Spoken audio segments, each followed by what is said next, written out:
Film Soir. Le nec plus ultra de l'actualité du jour. Préparé et servi par la rédaction politique. Mariam Ba.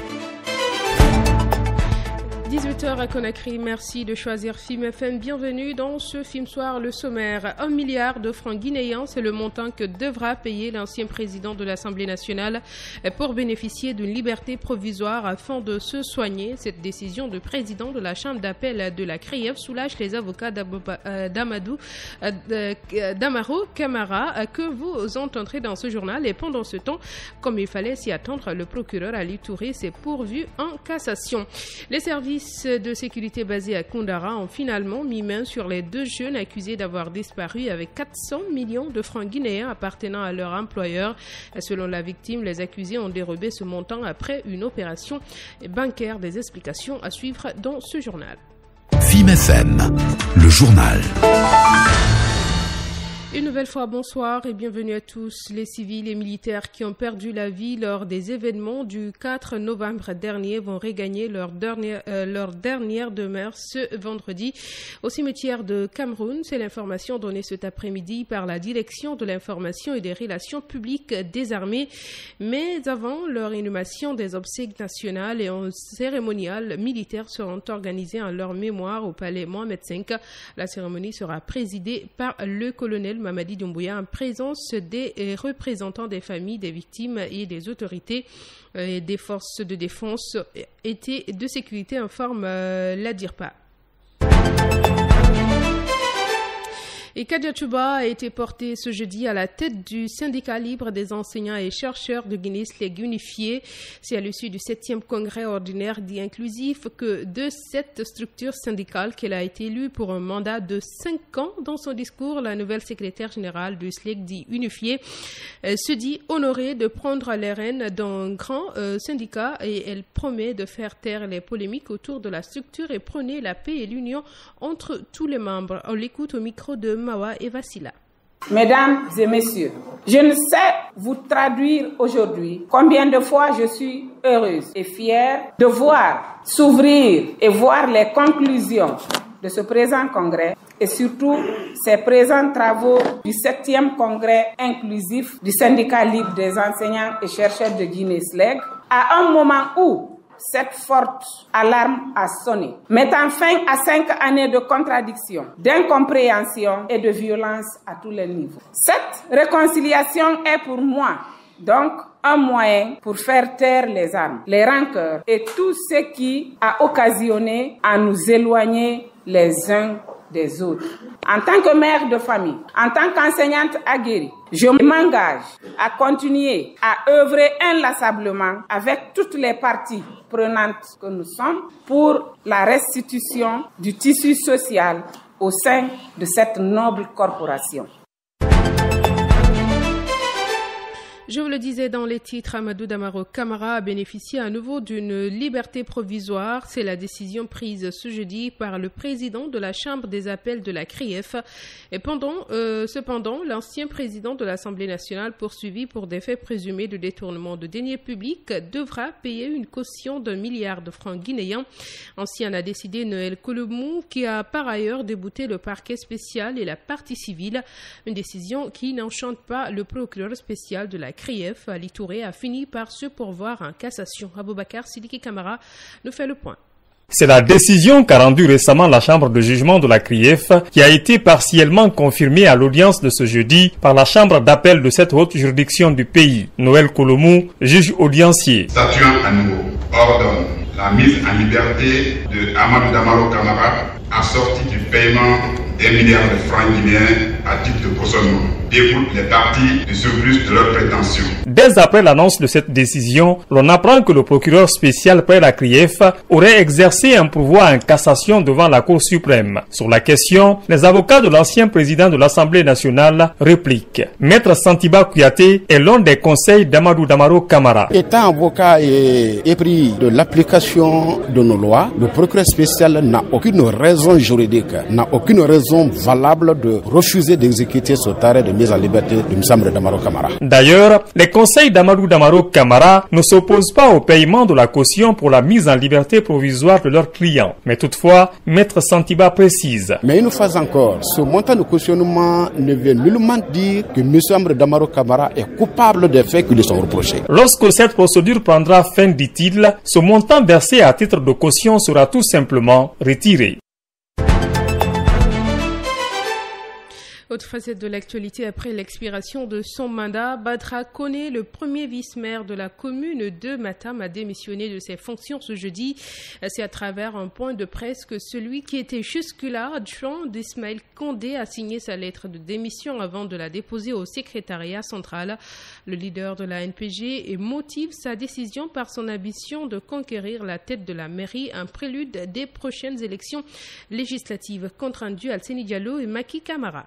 Il était 10h32 lorsque Badra Koné s'est présenté devant les hommes de médias et ses militants pour leur faire part de sa démission au poste du premier vice-maire de la commune de Matam. Dans son intervention, il a d'abord rendu hommage aux membres du conseil communal décédés pendant les 5 ans de son mandat avant de préciser. Aujourd'hui, nous atteignons un moment crucial, les 5 années de notre mandat, de novembre 2018 à novembre 2023. Tirent à leur fin. C'est un moment propice à la réflexion, à la prise de conscience de responsabilité qui incombe à tout élu local. Nous devons questionner notre légitimité à représenter les citoyens de cette circonscription. J'ai pris la décision de retourner vers les populations lors des échéances prochaines, avec l'objectif de me représenter et de briguer la fonction de maire principal. Conquérir la tête de la mairie est désormais la principale priorité du leader de la nouvelle génération politique. Ce choix s'inscrit dans une démarche de renouvellement et d'engagement envers vous, chers citoyennes et chers citoyens, animés par une quête absolue de redevabilité envers vous et guidés par l'honnêteté, la sincérité, la personnalité et la dignité. J'ai pris cette décision difficile mais nécessaire. Je ne peux plus prétendre à la fonction d'adjoint au maire. Il est temps pour de nouvelles perspectives, de nouvelles énergies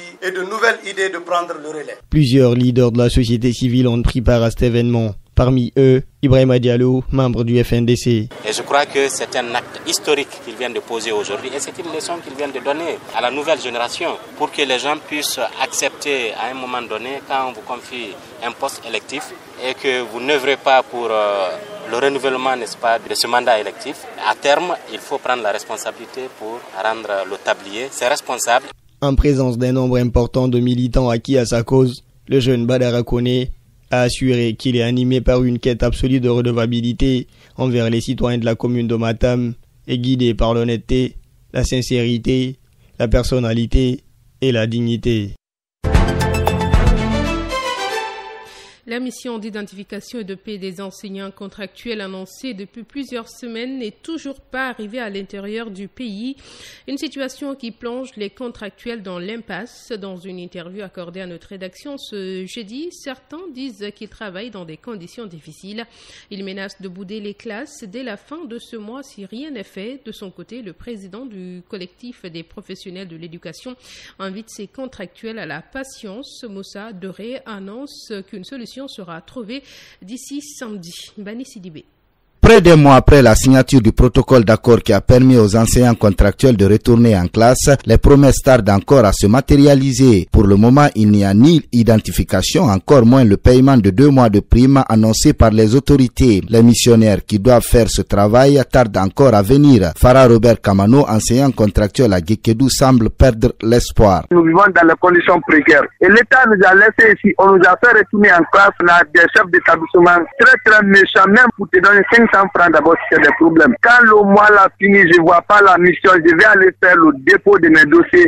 Je reste à la maison jusqu'au jour des concours. Dans plusieurs autres préfectures, les enseignants contractuels disent travailler dans des conditions difficiles. C'est le cas à Pita. Le responsable des contractuels de cette localité ne cache pas son amertume. Fassili Goubaté. Nous vivons dans des conditions extrêmement difficiles. Le gouvernement a promis que pour nous permettre de rejoindre nos lieux de service, qu'il allait nous payer quelque chose. Malheureusement, dédommagement, les choses tardent à se concrétiser. Que si rien n'est fait, nous comptons organiser une réunion pour pouvoir décider de la marche à suivre. Devant l'impossible, nul n'est tenu. Pour le président du collectif des professionnels de l'éducation, les contractuels doivent prendre leur mal en patience. Le problème sera bientôt résolu. Les contractuels disent que nous sommes des gens qui ont signé un protocole qui ne sera jamais respecté. Mais quoi qu'on dise, le travail avec l'État, c'est très compliqué. Il faut respecter toutes les procédures avant que la mission ne bouge. La négociation syndicale a un peu joué sur le départ de la mission, mais d'ici le samedi, tout est mis en place pour que la mission puisse bouger sur le terrain. Selon le protocole d'accord, ce sont les enseignants contractuels en situation de classe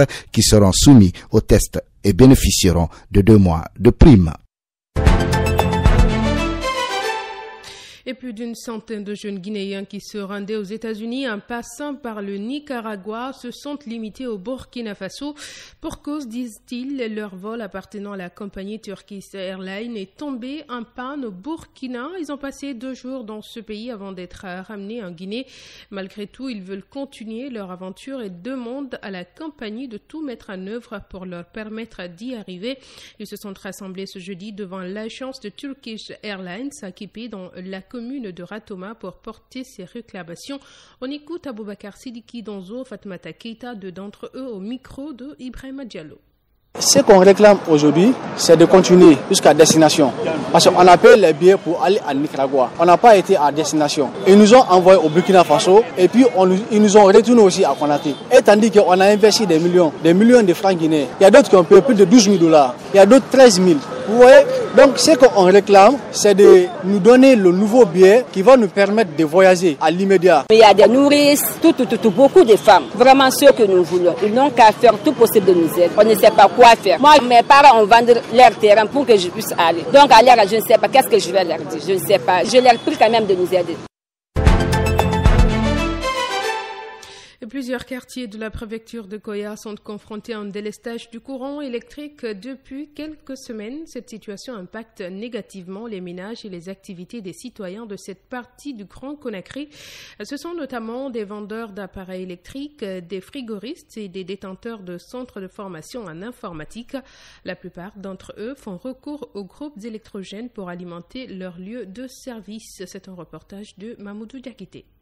À la rentrée de la gare routière Sumbouya, située au quartier Frigadi Plateau, ils sont nombreux ces commerçants qu'on trouve assis devant leur boutique par manque de courant. Amadou Diarouga Diallo est un commerçant de la localité. Dans les boutiques, la chaleur est indescriptible. Avec le manque de courant, les produits qu'on revend ici, ce sont des produits électriques. Si un client vient, on discute, on s'entend sur le prix, on n'arrive pas à le vendre. Donc ça, c'est retard, quoi. Donc la plupart de ces produits qu'on a ici, on ne peut pas les vendre sans le courant. C'est au grand marché de la cocherie que Mamadou Baylosso a son centre de formation en informatique. À cause du manque de courant, il a du mal à travailler normalement. Nous qui travaillons dans le cadre de la technologie, s'il n'y a pas de courant, si tu n'as pas un groupe électrogène, il faudra attendre jusqu'à ce que le courant revienne pour que tu puisses travailler. Ne pas faire des services, nous donner les cours à tes élèves, donc ceux qui sont patients, parfois attendent, d'autres y rentrent carrément. Même situation chez Hussein Silla, propriétaire d'une entreprise de climatisation. Ce patron évoque les pertes qu'il enregistre à cause de la déserte anormale du courant électrique dans ce quartier. La non-stabilité du courant et la faiblesse de la tension. Donc on rencontre d'énormes problèmes dans ce sens-là. Voilà un survolteur qui est assis là-bas au-dessous comme ça. C'est le courant qui l'a grillé. 80% de nos problèmes rencontrés sur les appareils, c'est dû à l'EDG. De la préfecture de Koya jusqu'à Forêt-Caria, en passant par Mafreya, les réalités sont identiques. Les citoyens désemparés ne savent plus à quel sens se vouer. Et grâce à l'alerte lancée sur les réseaux sociaux, les 2 jeunes accusés d'avoir disparu avec 400 millions de francs guinéens appartenant à un citoyen, Amadou Tidjanba et Mamadou Saïdoumara, ont été interpellés par les services de sécurité postés à Sambailo alors qu'ils tentaient de sortir du pays pour se rendre au Sénégal. Joint par notre rédaction, le procureur près le tribunal de première instance de Koundara a confirmé cette information. Patrice Koma-Kevogui explique comment les 2 présumés malfaiteurs ont été mis aux arrêts et conduits au commissariat pour leur audition.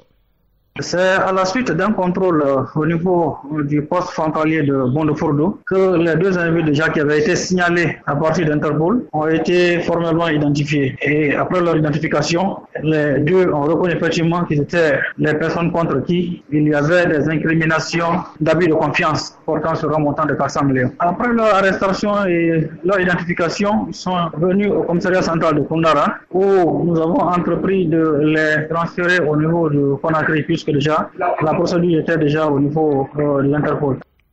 La victime se réjouit de cette arrestation. Alpha Diaré Diallo, transitaire, félicite surtout la presse pour son implication dans la dénonciation et le signalement de ses deux collaborateurs qui l'accusent de fuir avec son argent. Alpha Diaré Diallo rappelle comment Amadou Tidjanba et Mamadou Saïdoumara ont disparu dans la nature après une opération à la banque.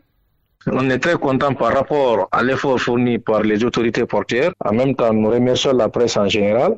Mais c'est par la confiance qu'on a réussi à garder les deux amis. Le nommé Tidjan, c'est un ami de longue date. On s'est connu il y a plus que près de 10 ans. Je l'ai fait approcher, comme il y avait une confiance entre nous. Je lui ai confié les opérations internes de la boîte. Et le nommé Amadou Saïdoumara, c'est sa sœur qui me l'a introduit parce qu'il y a une confiance entre sa sœur et moi. Le chèque est tombé le mardi à 10h au bureau. Ils ont allé, ils ont retiré. Arrivé, ils nous ont demandé de confirmer. J'appelle le client confirme.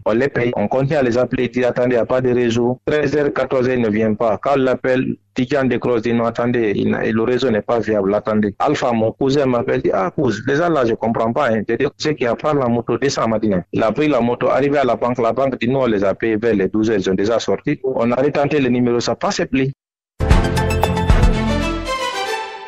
Le Sili national affrontera ce vendredi au Maroc l'Ouganda au compte de la première journée des éliminatoires de la Coupe du Monde de football. Une rencontre face à un adversaire porté par une vieille connaissance, Paul Put, interrogé dans Intégral Sport de ce jeudi. Kierno Amadou Makadji, l'officier média du Sili national, nous dit pourquoi il faudra se méfier de cet adversaire. On l'écoute. Une chose, c'est que l'Ouganda repart sur un nouveau projet parce que le staff qui était là a été remplacé par justement un nouveau staff avec à sa tête Paul Put. Donc je pense que là, dans cette analyse-là, il faut prendre en compte deux éléments. Les caractéristiques du football ougandais qu'on connaît, très athlétique, très physique. Ce sont des équipes très courageuses qui sont reconnues pour leur sens d'engagement, qui ne rechignent pas du tout à courir pendant tout le match et qui ont des qualités athlétiques assez exceptionnelles. Et aussi, second élément, c'est le but qu'on a quand même connu en Guinée, qui va arriver donc forcément avec une philosophie différente peut-être du staff précédent. Ou voilà, c'est un nouveau projet qui arrive. Donc en fait, il y a des inconnus, mais il y a aussi certaines certitudes. Et à 2 mois de la Coupe d'Afrique des Nations, ces éliminatoires de Coupe du Monde servent de grand texte avant le rendez-vous attendu de Yamoussoukro en début d'année prochaine. L'objectif pour le staff technique est clair, encaisser un maximum de points afin d'aller décrocher une première qualification dans un mondial. On l'écoute à nouveau. C'est comme ça, il faut s'adapter. Maintenant, c'est que là, l'objectif CAN a été atteint, la qualif. Là, c'est l'autre front qui s'ouvre à la Coupe du Monde. Et c'est extrêmement important de démarrer par 2 victoires parce que vous savez, c'est un mini-championnat. Donc, on a 6 équipes dans ce groupe-là. Il y a 10 matchs à jouer et à 30 points à prendre. Donc, ça veut dire que chaque match va être important. Et moi, j'ai envie même de vous dire que le vrai adversaire de la Guinée dans ce groupe-là, ça sera même pas en fait, ou le vrai challenge, ça sera même pas forcément de battre l'Algérie. Parce que l'Algérie, c'est 6 points et en battant toutes les autres équipes, c'est 24 points. À noter que la rencontre est prévue à 13h sur les installations de la Renaissance sportive de Berkane. Film Soir, Transinfo. Film Soir au diapason de l'actualité en Afrique et dans le monde. Et justement, à présent, nous partons avec le Transinfo. Le Parlement kenyan a approuvé ce 16 novembre 2023 le déploiement de milliers de policiers en Haïti, pays plongé dans le chaos et la violence des gangs dans le cadre d'une mission soutenue par l'ONU. Les oui l'importe, a déclaré la vice-présidente du Parlement Gladys Boss-Cholet. Après avoir demandé aux élus de se prononcer à voix haute, ce déploiement reste toutefois suspendu par la Haute Cour de Nairobi qui doit encore examiner un recours déposé par un opposant qui argue que cette mission est inconstitutionnelle. Le gouvernement kenyan essuie de vives critiques pour son choix d'envoyer les policiers en Haïti. Le Libéria est dans l'attente des résultats après le second tour de la présidentielle le mardi 14 novembre. Le président sortant, George Weah, est face à l'ancien vice-président Hélène Johnson Sirleaf Joseph Boaké. Au premier tour, les deux candidats étaient au coude à coude.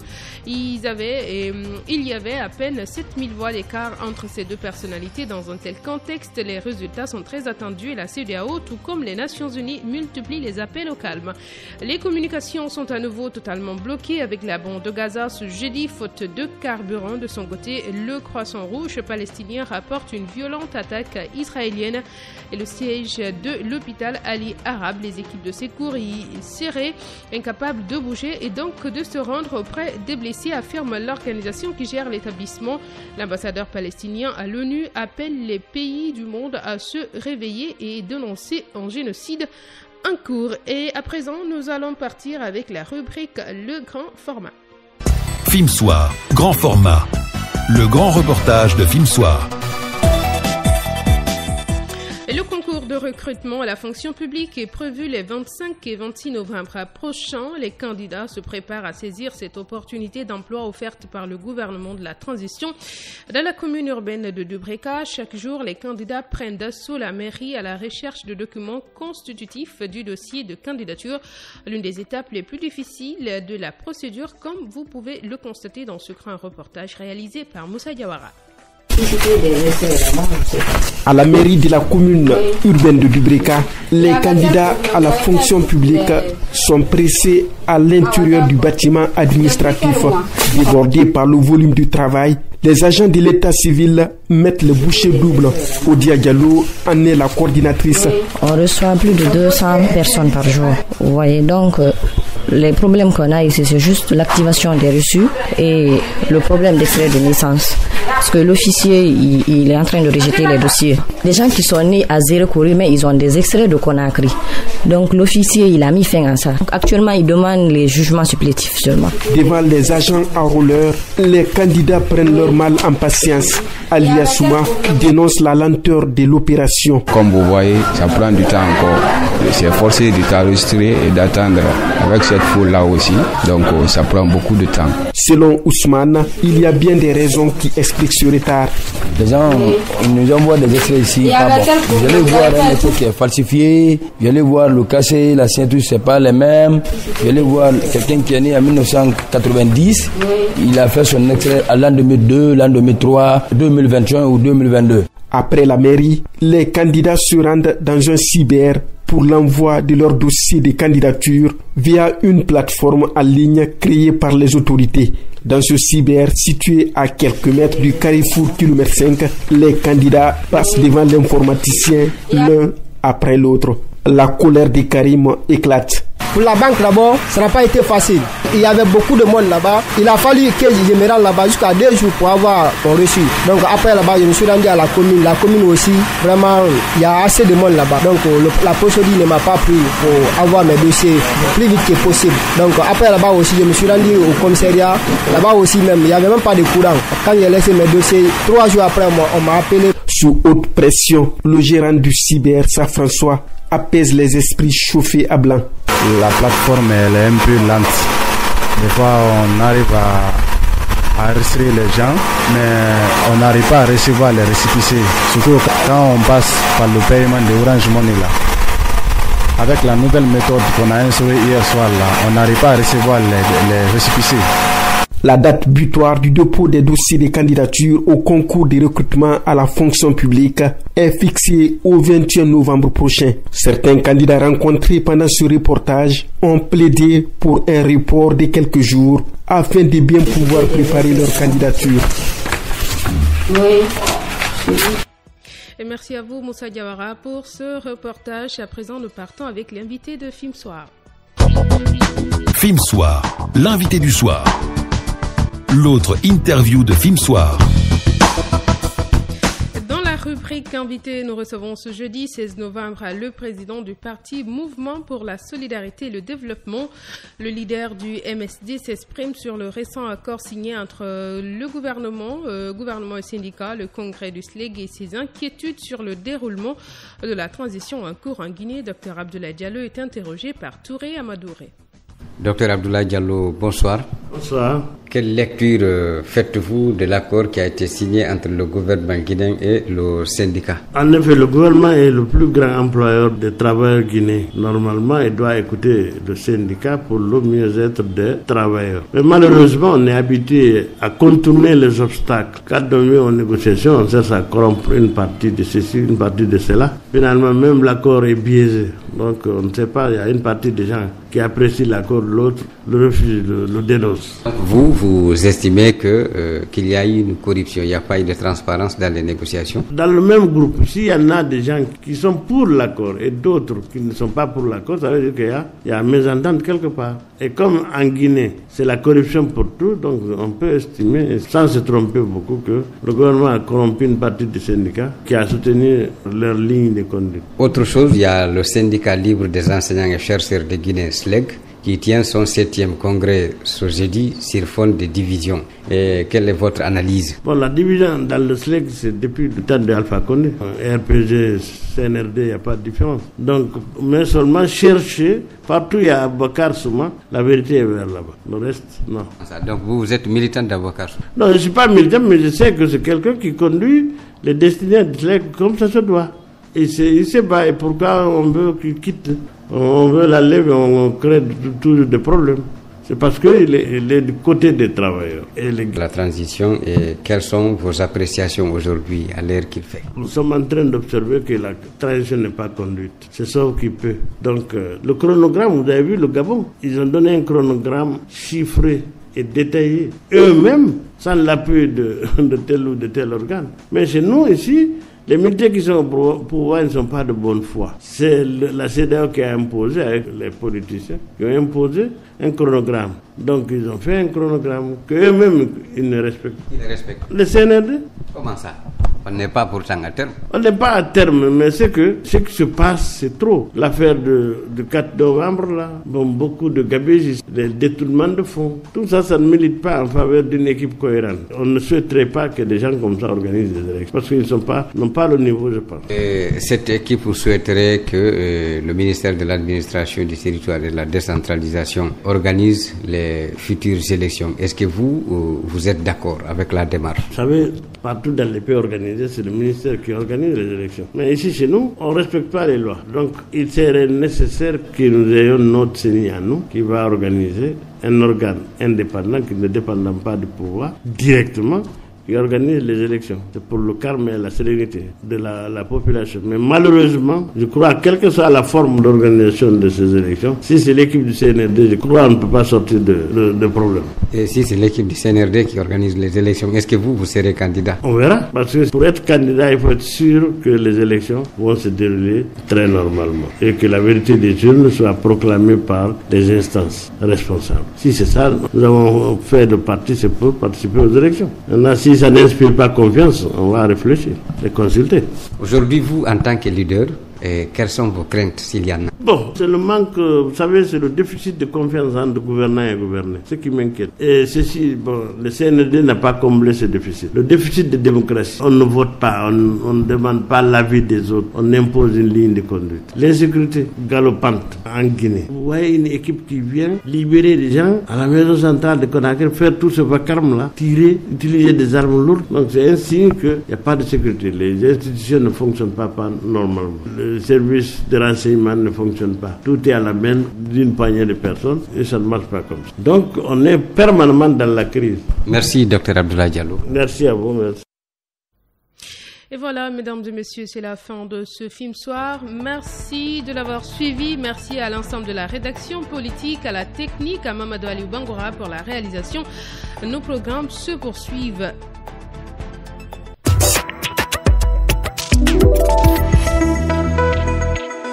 FIM FM